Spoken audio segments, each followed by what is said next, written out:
حضرت عمر فاروق رضی اللہ کے زمانے میں حضرت عمر بن سعد رضی اللہ بڑے خدا تر صحابی تھے۔ حضرت عمر رضی اللہ نے اس کو حمص کا گورنر مقرر کیا تو انہوں نے اس شرط پر عہدہ قبول کیا کہ اپنی خدمت کے سلسلے میں کوئی تنخواہ قبول نہیں کرے گا۔ ان کی رعایا میں عیسائی ذمہ بھی شامل تھے۔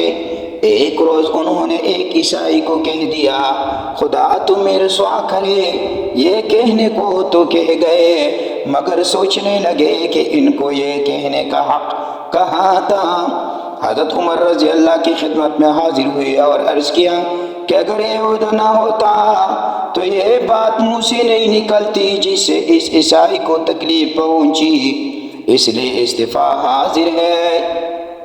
ہمارے اکابر نے اپنے جسم پر 100% اللہ کے حکم کو نافذ کر دیا تھا۔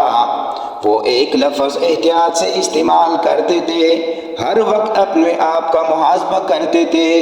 عہدہ اور منصب ان کے لیے نہیں ہوتا تھا بلکہ وہ خود اپنے آپ کو عہدے اور منصب کے لیے وقف کرتے تھے، پھر اللہ کی مدد ان کے ساتھ ہوتی تھی۔